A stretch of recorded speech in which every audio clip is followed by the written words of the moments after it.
Pela primeira vez em uma Olimpíada, haverá uma equipe formada por refugiados. São 10 atletas de países como Síria, Sudão do Sul e Congo, que vão participar dos Jogos competindo pela bandeira olímpica. A recepção no aeroporto não era só para as estrelas do esporte. Eles também são sobreviventes de guerra.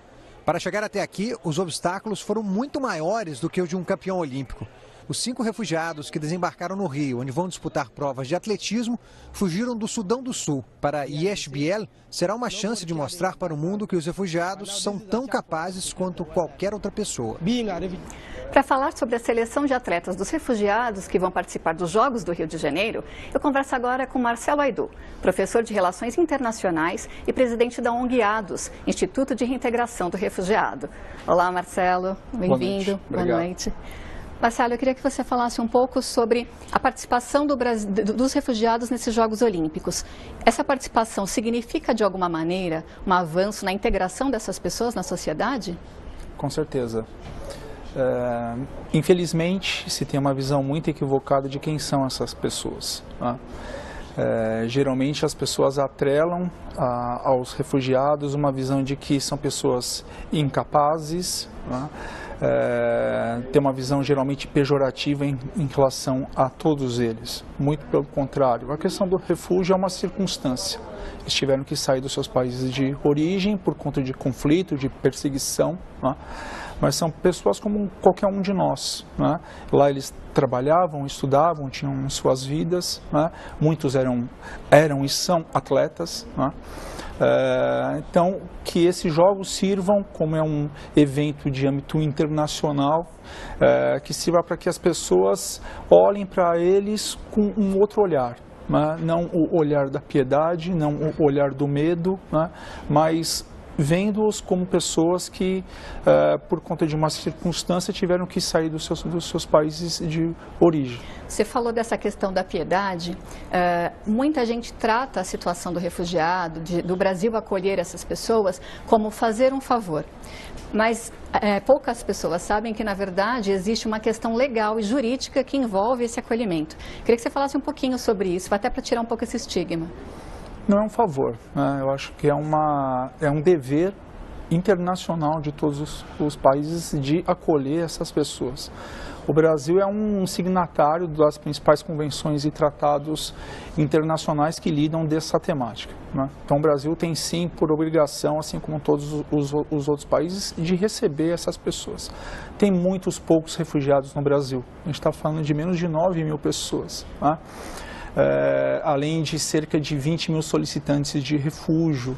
Isso é muito pouca gente. Se comparado a um país como a Turquia, que já recebeu cerca de 3 milhões de pessoas, a gente não fez praticamente nada, né? E ainda assim as pessoas olham para essas pessoas que estão vindo aqui com um olhar de desconfiança, estão vindo aqui para roubar os nossos empregos, né? Então, se vem da Síria é terrorista, se vem da África é traficante de drogas, né? Uma visão sempre carregada de preconceito. Infelizmente, né? Agora com essa questão do Estado Islâmico, muitos sírios que estão vindo para cá são muçulmanos, né? Muito pelo contrário, eles estão fugindo dessas atrocidades todas, são vítimas do sistema, né? E por isso eles estão aqui. Diplomaticamente falando, existem aí tratados, né, acordos que colocam o Brasil de alguma maneira como responsáveis por receber uma parcela dessas pessoas. Você acha que isso é pouco divulgado? Você acha que a ausência dessas informações faz com que a gente tenha uma posição xenófoba em relação aos refugiados? A temática do refúgio no Brasil é muito recente, né? Isso começa a ser divulgado em maior escala pela mídia de uma forma geral de 2 anos para cá, né? Pegar dados só para que isso fique um pouco mais claro. Se a gente for pegar as pessoas que vieram ao Brasil em busca de refúgio em 2010, faz muito pouco tempo, menos de 1.000 pessoas. O ano passado foram cerca de 26 mil pessoas, né? A gente teve um aumento aí de quase 2.900%. Tá?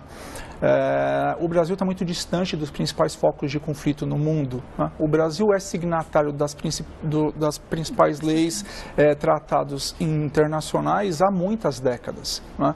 Mas o Brasil está muito distante dos principais focos de conflito no mundo. O Brasil não é um alvo de busca, de procura da maioria deles, né? Por isso que eles não vêm para o Brasil, né? O alvo deles é Europa e os países que são fronteira. Os que vêm para o Brasil, vêm buscando o quê? Por que escolheram o Brasil?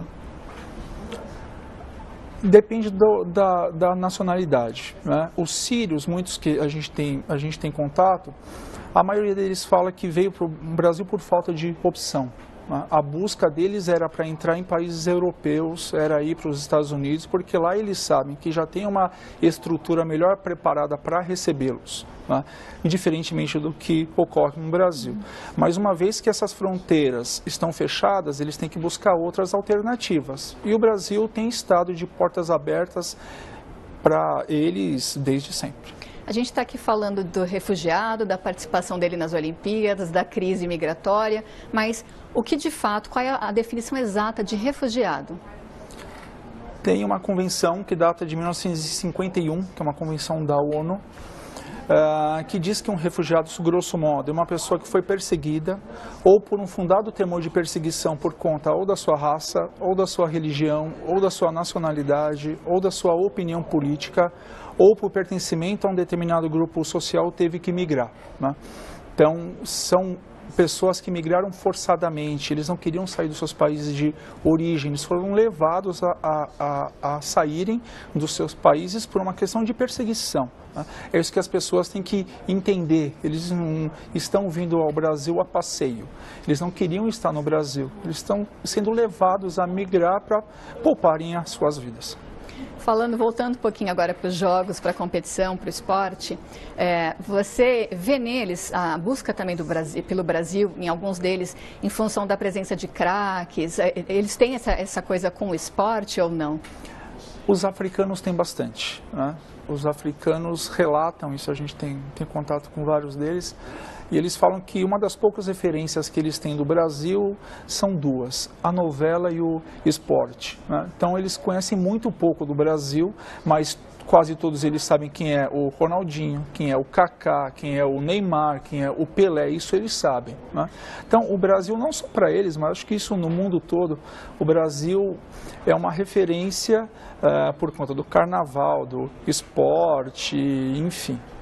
Você convive, para encerrar, você convive com refugiados do mundo inteiro. Se fosse para arriscar um palpite aqui, esse time que foi formado, que vai lá disputar, essas pessoas que vão disputar, esses atletas, tem condições de ganhar? Você já viu jogos na Copa dos Refugiados? Olha, tendo em vista o histórico de participação dos africanos no atletismo, eu diria que os etíopes, isso sem conhecê-los, né? Eu diria que os etíopes podem ter alguma chance, tendo em vista até São Silvestre, que vira e mexe eles ganham, né?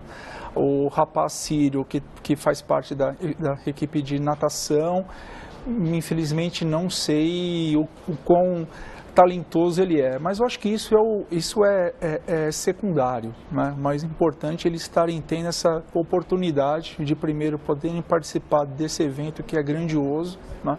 Ainda mais pessoas que estão nessa condição de vulnerabilidade extrema, né? Que sofreram assim violações humanas das mais drásticas, das mais básicas, né? Eu acho que para eles só o fato deles estarem ali já é uma conquista gigantesca. Se eles ganharem algo, aí é o mundo ideal, mas eu acho que só o fato deles estarem ali, para eles já é um sonho realizado. Não é o troféu, é o espírito olímpico como um todo, né? Muito obrigada pela sua participação. Eu que agradeço.